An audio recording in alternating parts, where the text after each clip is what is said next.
de la Sociedad Internacional Europea de Hernia, que nos va a permitir hacer un consenso de todos los países. Entonces, todos vamos a utilizar la misma clasificación, ¿ya?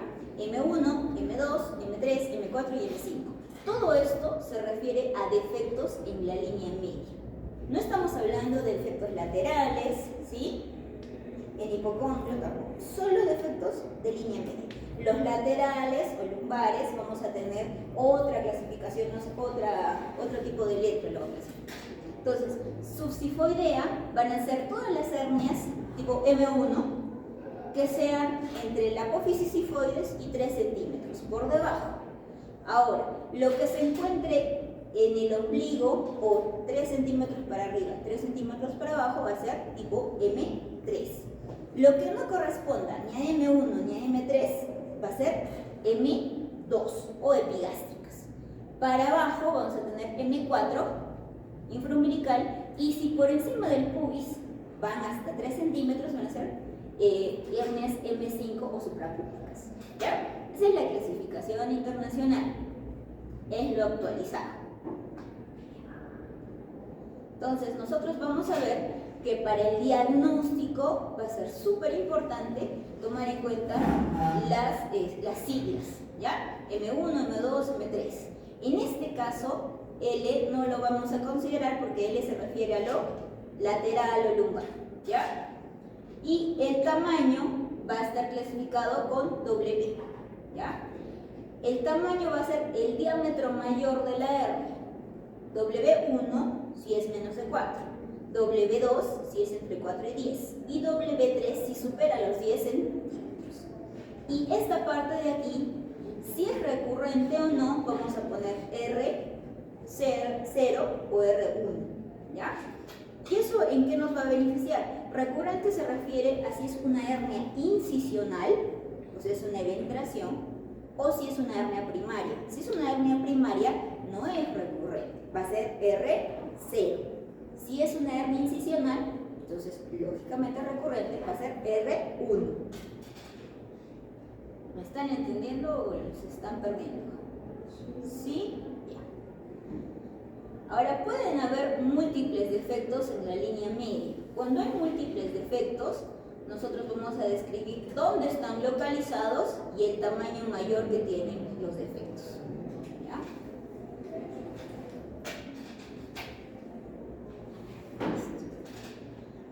Entonces, hay otra clasificación que van a ser las hernias pequeñas, umbilicales, hernias medianas y las hernias grandes. ¿Ya? Es una clasificación que no es de la Sociedad Europea de Hernia, pero que también nos va a permitir hacer un manejo terapéutico. Esta clasificación nos permite homogeneizar los criterios. O sea, para que todos entendamos, es una hernia en la línea media, a 3 centímetros de la apófisis sifoides, de 2 centímetros de diámetro, que no es recurrente. Entonces, todos entendemos que es una hernia subsifoidea primaria. ¿Sí? Ahora, hay otra clasificación que nos va a permitir el manejo, el tratamiento. Para esa clasificación vamos a ubicarnos en la parte umbilical, pero también sirve para la epigástrica. Entonces vamos a tener hernias pequeñas, hernias medianas y hernias grandes. Hernias pequeñas de 1 centímetro, hernias medianas de 1 a 4 centímetros y hernias grandes mayores a 4 centímetros. Es otra clasificación, es para el tratamiento. Lo de aquí que les he explicado previamente es para el consenso internacional, para que todos hablemos el mismo idioma. Entonces, vamos a ver que van a existir diferentes tipos de hernias primarias, ¿sí? Las hernias congénitas, que van a presentar, por ejemplo, en los recién nacidos, y las hernias que durante el desarrollo no se van a cerrar. Nosotros tenemos hasta un tiempo aproximado de 2 años para que las hernias umbilicales, con las que nace cualquier persona, se puedan cerrar. Entonces, hasta los 2 años podemos tener una hernia umbilical con posibilidad de cierre, ¿sí? Que puede ser hasta 2 centímetros. Si esta hernia supera los 2 centímetros, van a pasar 2 años y no se va a cerrar, ¿ya? Esas primeras consideraciones. Ahora, nosotros vamos a ver otra cosa, la gastrosquisis y el ónfalo seco. Y la diferencia va entre uno y otro, va a ser que uno va a tener un saco alrededor de las asas intestinales y el otro no.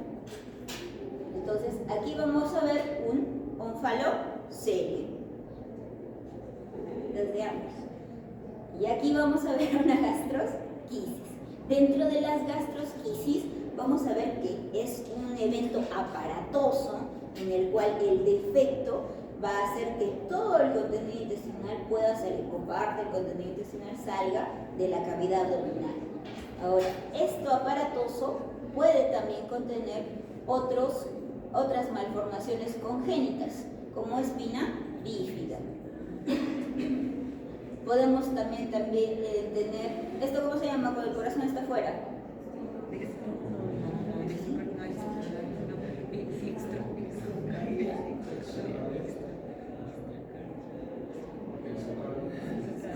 ¿Cómo se llama cuando el corazón está afuera?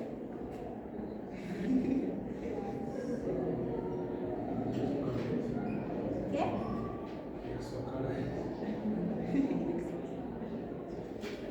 ¿Cómo se llama cuando el corazón está afuera, chicos? Van a dar el tiro, voy a empezar. Y también puede estar relacionada a que la vejiga o hayan otros órganos fuera del abdomen. ¿Cómo se llama cuando el corazón está fuera de la cavidad torácica?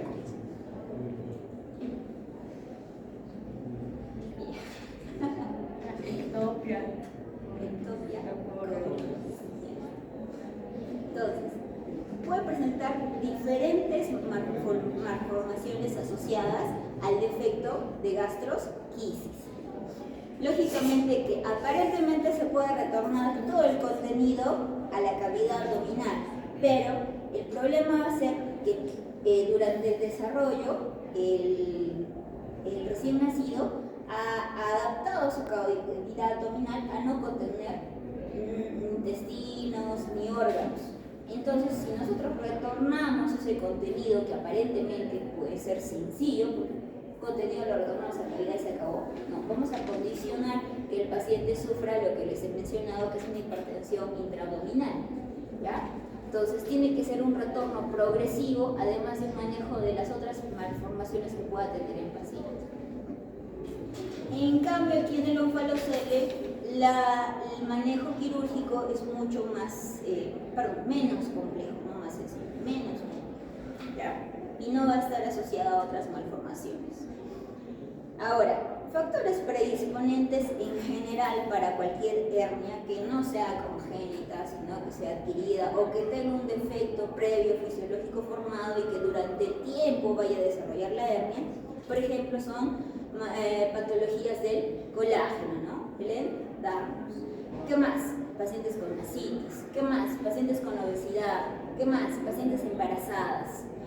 Después del embarazo vamos a notar que van a presentar esto característico que se llama diástasis de rectus o hernias umbilicales propiamente.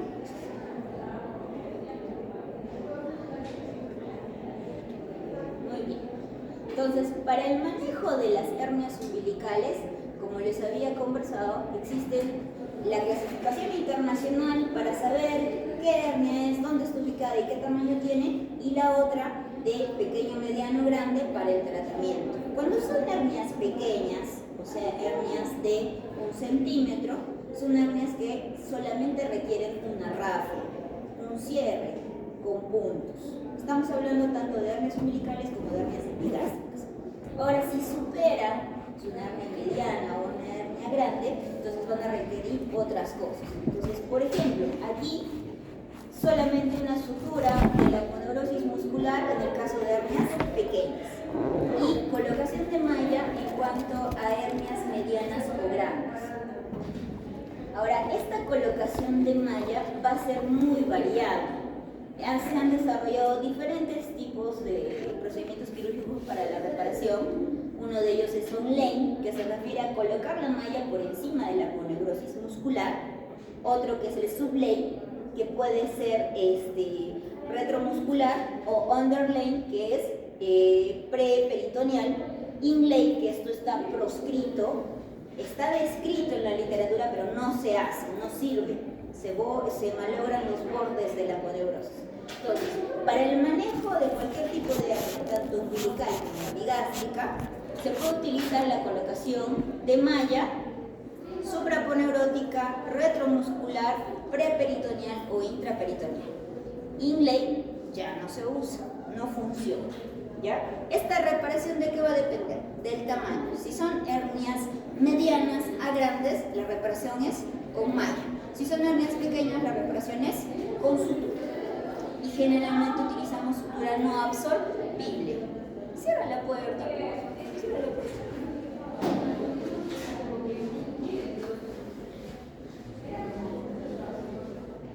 Nosotros vamos a tener diferentes métodos para reparación de hernias umbilicales. La más conocida es la técnica de Mayo. La técnica de Mayo significa chaqueta sobre pantalón. Entonces, ¿qué va a pasar? El pliegue superior se va a colocar sobre el pliegue inferior y se va a romper. ¿Ya? En general, todas las técnicas descritas básicamente van a estar abocadas a eso, al cierre previo y colocación de malla. Esto del cono que ven aquí, que alguna vez se ha descrito, colocación de cono y puntos a su alrededor, no sirve. El cono migra y puede perforar los intestinos, ¿ya? Aparte de eso puede desarrollar fístulas. La punta del cono puede generar perforaciones intestinales. ¿Qué más? La reparación laparoscópica va a estar indicada para hernias de mediano a gran tamaño. Las hernias pequeñas no tendría sentido hacer una reparación laparoscópica porque es una hernia de 1 centímetro. Los trócares miden 1 centímetro. Entonces no tendría razón de hacerle 4 huecos o 3 huecos alrededor de 1 centímetro para reparar un defecto de 1 centímetro. Entonces, hernias medianas a grandes podemos utilizar la reparación abierta, la más común, la técnica de Mayo, o la reparación laparoscópica, que es lo ideal. ¿Ya? ¿Por qué? Si ustedes, vamos a ver de nuevo atrás, si ustedes ven esto, acá, si ustedes ven esto, en la reparación abierta se puede hacer la colocación de malla onlay o sublay. ¿Ya? También se podría hacer la colocación de underlay, pero el problema sería la disposición de una malla de contacto visceral. ¿Ya? Mallas de contacto visceral significa que tienen de un lado, para contacto con los intestinos, tienen una capa de celulosa, y de otro lado, para el contacto con el músculo. ¿Ya? Eso se puede hacer vía abierta. ¿Cuál va a ser el detalle de hacerlo vía abierta? El hecho de cortar y someter a energía, nosotros utilizamos el electrocauterio, someter energía al tejido va a condicionar a que haya más seromas, infecciones, heridas operatorias. Si nosotros tenemos un paciente con un índice de masa corporal por encima de 30, o sea, con obesidad, entonces va a ser más predisponente a hacer seromas, infecciones de heridas operatorias. Va a ser más predisponente a hacer dehiscencia y probablemente recidiva de la hernia, ¿ya? Tanto en la técnica onlay, que es encima del músculo, debajo del músculo o intraperitoneal. Pero ¿cuál va a ser la diferencia entre hacerlo vía laparoscópica? Que a nosotros, al someter al paciente a una incisión pequeña, la energía que vamos a utilizar es localizada en la zona que se va a trabajar, entonces tiene menos incidencia de infecciones de herida operatoria, seroma, dehiscencia de la sutura. ¿Ya? Ahora, lógicamente esto va a depender de la técnica que se use. ¿Ya? Por ejemplo, esta malla que ven aquí es underlay, es una técnica de tipo plus. ¿Qué significa eso? Parece de extraterrestres, ¿no? Significa que nosotros vamos a colocar una malla dentro de la cavidad abdominal, por detrás del peritoneo, y esta malla va a tener contacto visceral de un lado, que es el lado que vamos a tener celulosa, y otro contacto que va a separar el tejido del peritoneo. Entonces, en este caso, por ejemplo, vamos a poder cerrar la hernia de mediano a grande solamente necesitando 3 incisiones pequeñas y colocando una malla. Eso es una opción. También se puede colocar, ingresar a través del espacio retromuscular, también a través de vía laparoscópica, sin tener contacto con las heces intestinales, salud. Y así se van a disminuir también las adherencias que se puedan ocasionar cuando entramos directamente a cavidad o los seromas cuando entramos vía abierta. Entonces existen un sinfín de técnicas vía laparoscópica mínimamente invasivas que van a disminuir las complicaciones en el paciente y que podemos disponer de ellos. Y ya, vamos a lo final. Entonces, para el diagnóstico, nosotros podemos utilizar diferentes métodos de diagnóstico. Lo principal e indispensable es el examen físico. Nosotros al hacer el examen físico podemos diagnosticar una hernia. Si a nuestro examen físico no impresiona hernia, pero el paciente refiere un bulto que protruye a través del tiempo y que aumenta de tamaño con maniobra de Valsalva o con el ejercicio, entonces nosotros podemos sospechar que es una hernia que nosotros no podemos palpar y que necesita un estudio auxiliar. ¿Ya? El diagnóstico de hernias es examen físico. Que nosotros nos ayudemos con exámenes auxiliares, tales como ecografía, tomografía o resonancia, eso es extra. Pero para nosotros diagnosticar una hernia, yo tengo que tener dentro de la historia de la enfermedad una tumoración que progresivamente crece, que aumenta de tamaño con maniobras de esfuerzo de Valsalva, para nosotros poder decir que hay una hernia. Y lógicamente en nuestro examen físico tenemos que identificar todo lo que el paciente dijo, ¿no? Que hay un bulto y que aumenta de tamaño. ¿Listo? Ahora, ¿qué estudios vamos a utilizar de apoyo diagnóstico? De apoyo. No significa que si yo no veo una hernia y el paciente nunca refirió molestia, yo le voy a pedir una tomografía. No. Tiene que haber alguna sintomatología asociada o el examen físico para poder decir necesito un estudio auxiliar. Ahora, en el caso de que nosotros tengamos una tumoración gigantesca o inguinal o escrotal, una tumoración grande, ¿sí? Que nosotros no podemos examinarla adecuadamente, no podemos reducirla, entonces vamos a necesitar necesariamente, valga la redundancia, de un estudio auxiliar, tal como la tomografía. ¿Ya? Entonces, dentro de los estudios que nosotros podemos utilizar está, en primer lugar, lo primero que vamos a pedir es una tomografía. ¿Ya?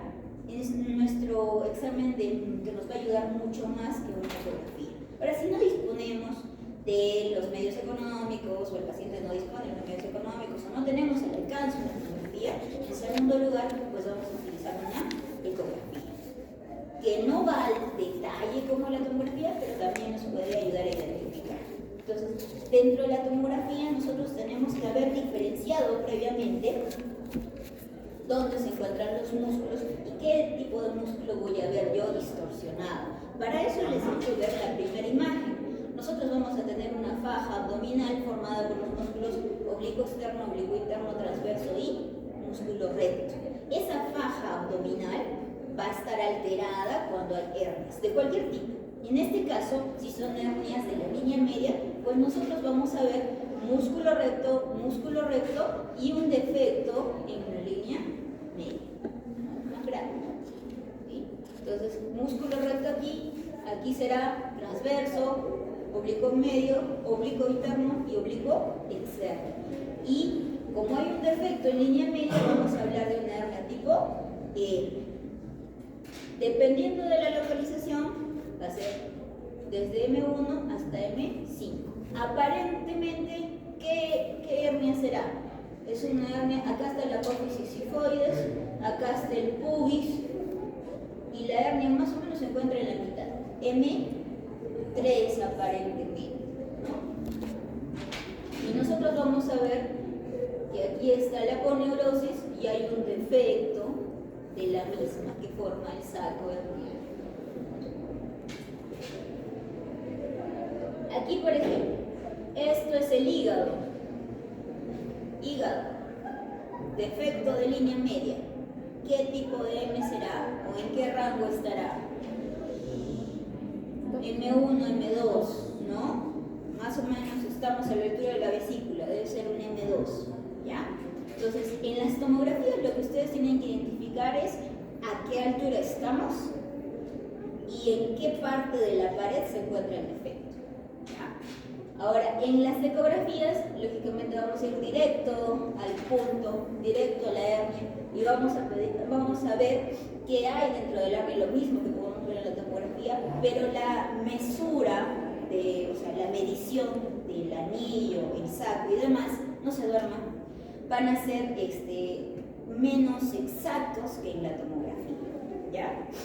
Y si nosotros tuviéramos hernias con pérdida de dominio, la ecografía no nos va a permitir calcular el volumen exacto. No sé si ya lo han hablado en generalidades de hernias, la pérdida de dominio. No. Ya hicimos la clase. ¿Ah? No hicimos la clase. ¿No han hecho ahora? No vamos a hacer. Okay. Ya.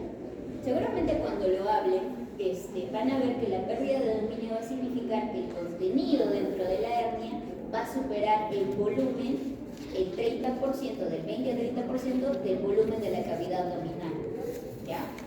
Entonces, cuando tengamos ese tipo de hernias, la ecografía no va a ser un estudio ideal para el manejo ni para calcular los volúmenes. No se duerme. Ven para acá, no se duerme. Ya. O por ejemplo, cuando tenemos hernias complejas de otro tipo, ¿ya? Van a existir hernias complejas de diferente tipo. Hernias complejas, hernias con pérdida de dominio. Hernias complejas son hernias en pacientes con obesidad o comorbilidades, diabético, ya, obeso mórbido, son hernias complejas. Para esas hernias necesitamos tomografía. Hernias complejas, paraostomales, cuando hay colostomía Hartmann 1 o ilostomías o yeyunostomías y las hernias están alrededor de la ostomía, son hernias complejas. Para esas hernias necesitamos tomografía. Ecografía no nos sirve. ¿Ya? Y bueno. A ver.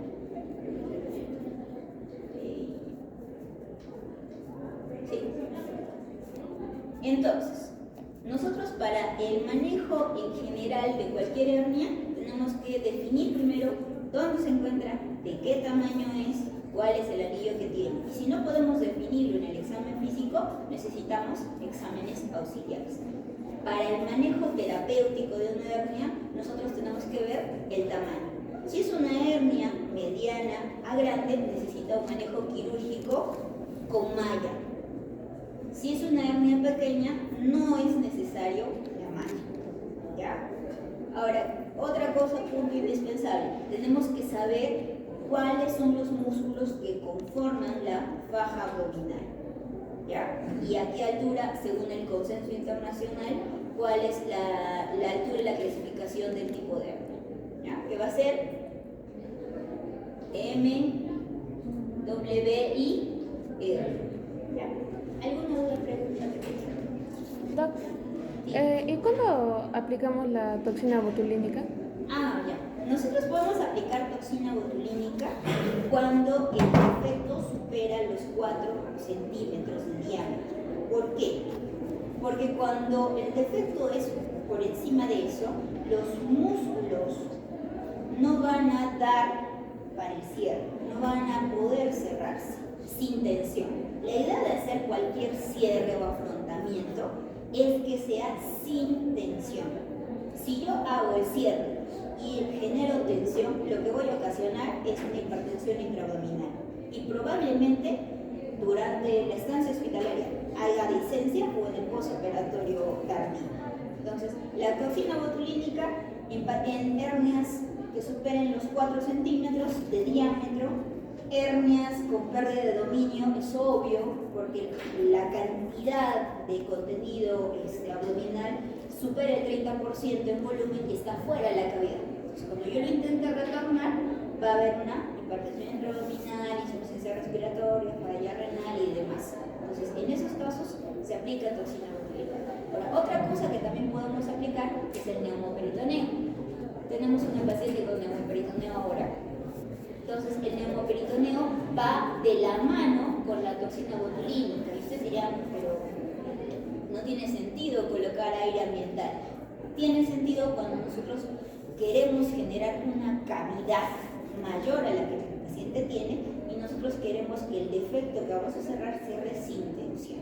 Entonces, por ejemplo, hernias con pérdida de dominio, hernias con adherencias, hernias parastomales que van a hacer simultáneamente restitución durante el procedimiento quirúrgico, es necesario colocar toxina botulínica de la mano con neumopenetración.